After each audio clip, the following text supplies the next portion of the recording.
So Modern Warfare 3 has been out for a couple of weeks and we've got a couple of weeks until Warzone drops. In this video, I'm going to be showing you the best graphics settings that you're going to want to have set up on your next gen consoles. So the game's going to look as crispy as this, and I'm also going to show you how you can change your interface colors so you can really make those enemy hit markers pop so they're super clear, and I'll show you how you can completely customize your color configuration. So let's jump into it.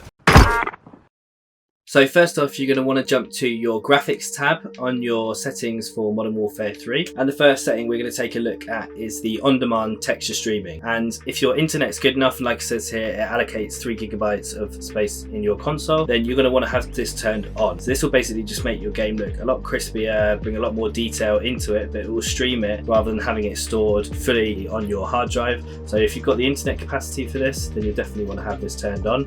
And you can set the allocated texture cache size to auto and download limits to off, so you won't stop receiving these texture packages halfway through a game or through a play session, so you want to have this turned off. Next up, you want to have motion blur and weapon motion blur turned off. Any blurring within the game is just going to affect your aim and isn't going to help you in gunfights, so you want to make sure you have this turned off. Same sense for film grain. This does make it look a lot more cinematic, but again, it's going to obstruct details, and particularly at longer range engagements, you're going to struggle to see things, so you want to have this all the way down to 0. Then we've got depth of field.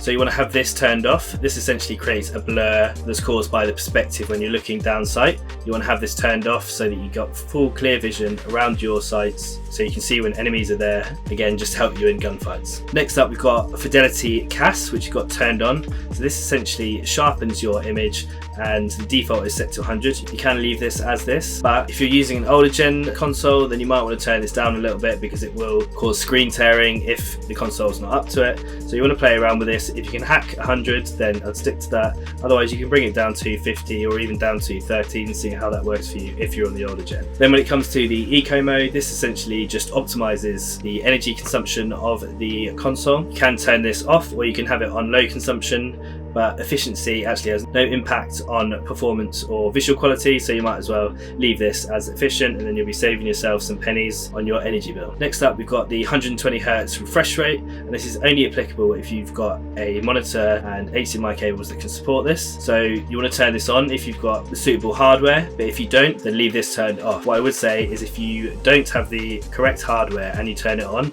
you might start to bug out, you might get black screen and things like that. So just make sure you've got the right hardware before you try testing this. Field of view, we were begging for this on console for years, so you want to have this somewhere between 110 and 120. I like having it all the way out. It doesn't affect my aim too much, but if you feel like you're missing shots at distance, then you can look to bring this down to about 110 is the sweet spot for some people. Then we've got first person camera movement. You want to have this down to least or 50%, and this will just stop the camera shake, which can cause motion sickness, particularly if you're sat quite close to your monitor. It's not so bad when you're on a TV, but anyway, you'd have this down to least 50%. Same for the third person camera movement. Then this is a preference, but I've got inverted flashbang off, so the regular flashbang flashes white, and the inverted will fade your screen to black. If you find the white a bit too much, then have this turned on, but I have it turned off.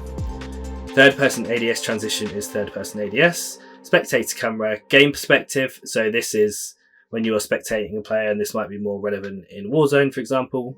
When you're spectating, you died in the gulag, you'll be watching from their perspective rather than that weird little cam. I don't know why this is even an option, the helmet cam, but yeah, so that kind of gives you a weird off-angle view when you look on the helmet cam, so you want to have this as game perspective. Brightness, this is kind of dependent slightly on your monitor, but I've got mine set to 55, so the barely visible is pretty soft, easily visible, obviously high contrast. Then the safe area, you're actually going to want to bring this in. So as you can see, you can pull this out and you can take it right to the edge of the monitor, but actually you're going to want to bring this in as far as you can, because this will essentially bring your mini-map and your gun HUD in the bottom right hand corner in, so your eye has to travel less distance, which is just going to give you those extra milliseconds in gunfights.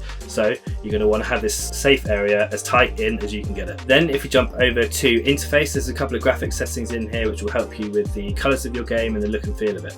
So over to interface, and we'll come all the way down to colour customization. So if you click into here you can customize the colour palette of your HUD, and you may have this if you've got colour blindness. You can pick one that's suitable for you, or you can completely customize your interface colours. So I'm going to show you how to do that now. So I've set my colours to a blue just because that kind of fits the look and feel of my channel when I'm streaming or on YouTube, and I've kept for a bright blue, so it's kind of complementary colour to my colour, so basically blue equals friendly. Green then is a bit of an extension for that for the party, but then I've got enemies set to bright pink.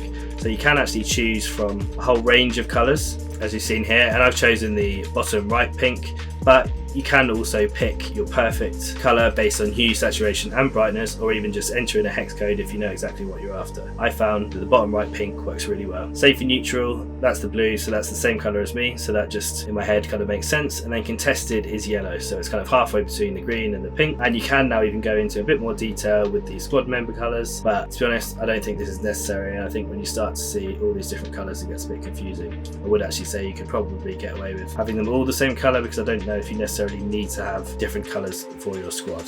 So yeah, if it's blue, then you know it's friendly. Then you want your minimap shape to square. This gives you about 20 to 25% extra field of view on the map, and that can be the difference between seeing someone and missing someone, particularly if they're in the corners. So you definitely want to have this set to square. Minimap rotation is on, horizontal compass is on. Then you want your crosshairs set to static, and the center dot on. So this will have the dot in the center of your screen at all times, whether you're ADS or hip firing or tac stance with the new mechanic, but you can even change the size of it, and I have this set to the largest. This is just so I can always see it on screen, and it gives me that focal point when I'm aiming. So it really helps me. This helped me improve my centering, because I was just making sure that this large dot was always aiming in the direction of where enemies are most likely to come from. Hit marker visuals on, damage based hit markers on, player name's full name, in-game chat on, vehicle HUD prompts fade after 10 seconds. So there we have it. Those are all the settings you're going to need to make your game look as crispy as possible on console, whether that's PS5 or Xbox. Hopefully you found this video useful. If you did, then please consider giving it a like and subscribing to the channel. I upload all things Call of Duty, and I'll catch you in the next video.